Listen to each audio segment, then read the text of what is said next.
Ebigambo mukoro gwo kurahiza abebembezi abwa Central Division no muri Ntungamo Municipality okukurirwa muramuzi w'idara ryo kubanza bwa district ya Ntungamo Sharon Nasuna.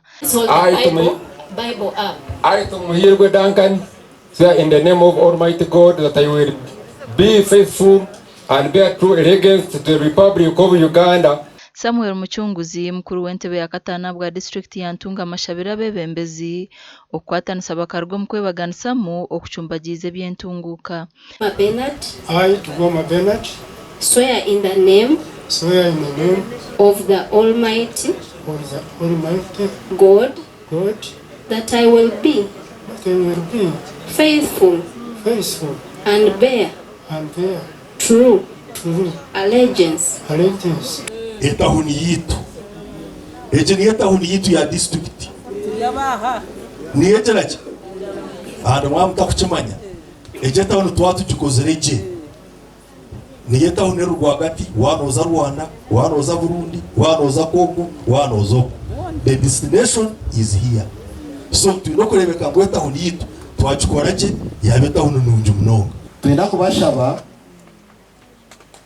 entasa yitu ya Central Division kwizire trade order ino kwechumbagire twine namwe na budget zitukozire zagu trade order noreba kuruka ka White House kontina zona nzizo supportinga tibe twine abamagaraji twina ba welding abobona babasikuriyayo. Robert Muchakanyato tori nabwa cha person ashabira barikwebembe ya district okubakwatero bakatungura omutindo gw'ebyo bwegese.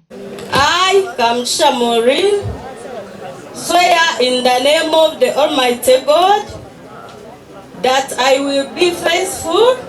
Abana nibashomera he babire bingi abashomesa tibine ho kurara namwe na toilet binenki wentu antukushaba wo mu district omu budget yawe mugira ko watunagirayo. Abanda barahire n'abanyamukana town council kandi akima mwine n'uwarahizibwe kuba mukuru w'entebe ya kashatu. We will therefore encourage our farmers to transition from subsistence to commercial agriculture in line with Uganda's national vision by embracing science research and cash development model. We will also promote a culture of saving. Ndi Anita Tukunda. Village Kope, the office ya speaker.